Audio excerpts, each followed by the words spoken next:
Chapter 199. The spurious apparition of the false Naomi. Lamech and Tubal-Cain in temptation and doubt. 25th November 1842.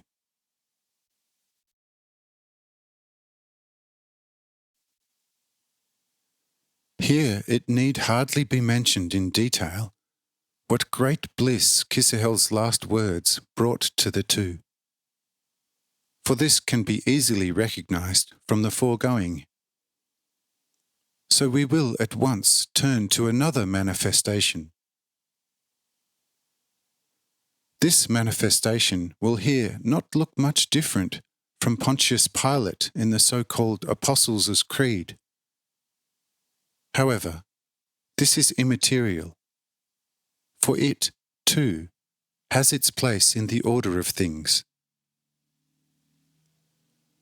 What kind of manifestation, then, was it? Be patient, it will come soon enough.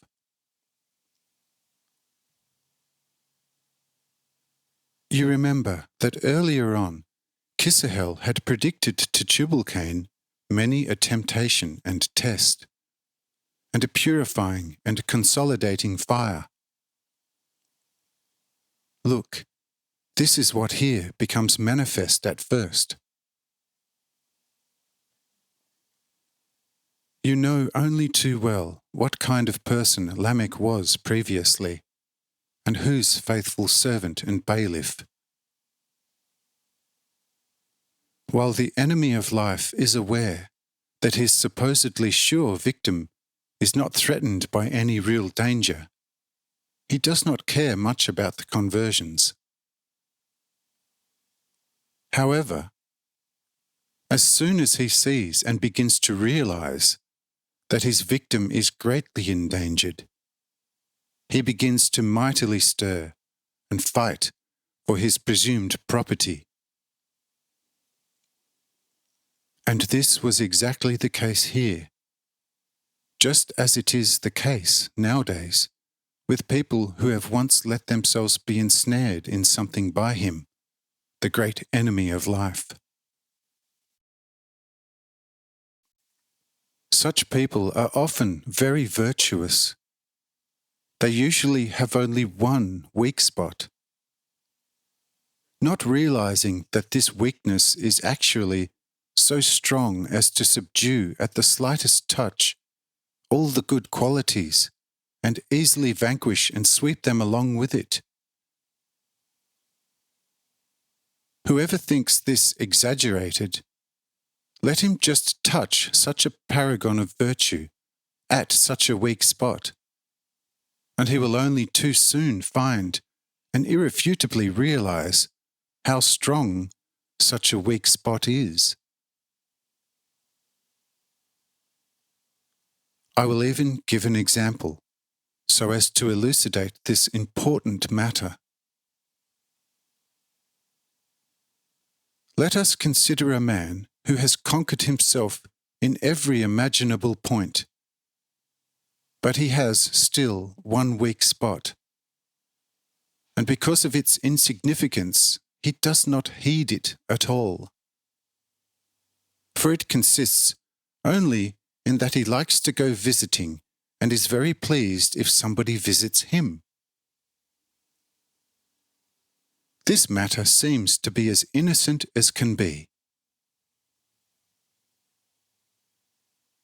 However, if we scrutinize this weak spot more closely, it is nothing else but a still mighty rope of Satan. The latter, once he is in touch with someone, is on the watch to see when something leading towards salvation approaches the spirit of man.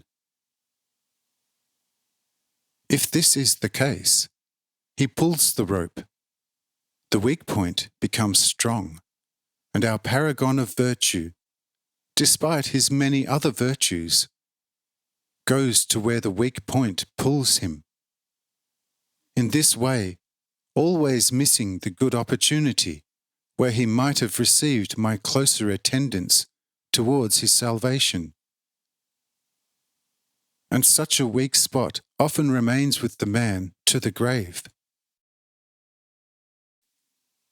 which certainly is very sad.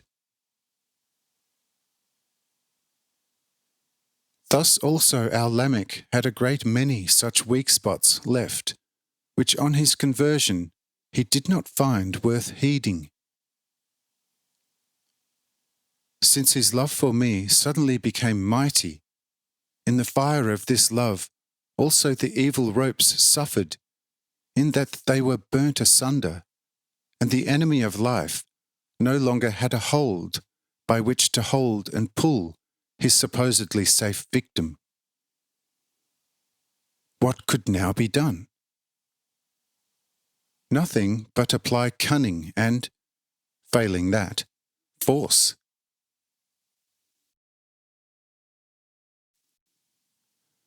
And this is what happened. When Kisahel with the two approached the other 6, suddenly Naomi rushed through the door, like one in despair, wrung her hands for quite some time, and, after she had collected herself somewhat, called out with the voice of despair, "Father Lamech, you are betrayed and lost. I have heard on the height everything about the trap laid for you." Thereupon, disregarding my safety, persecuted by lions, tigers, and the dwellers on the mountains, I rushed away to inform you early of the heinous plan. However, I came too late, for as I can see, you are already a victim of the terrible sorcerers of the mountains. Did you, in your wisdom, not realize that all calamity befalling us has always come to us and over us from the mountains, and have still let yourself be so horribly ensnared and pulled into the most terrible trap of perdition?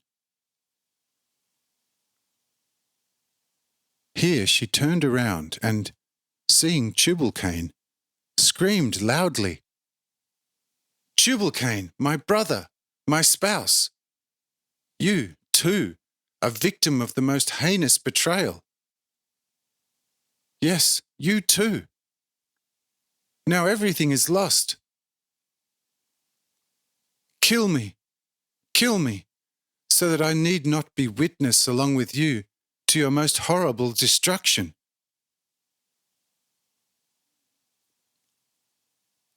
Here Lamech's expression changed, and Tubal-Cain, in awakened wrath, clenched his fists and thundered, "Such messengers of Jehovah are you? O you outcasts of hell! Yes, yes, up the mountains you wanted to take us, since you have doubts of fully subduing us with your devilish knowledge.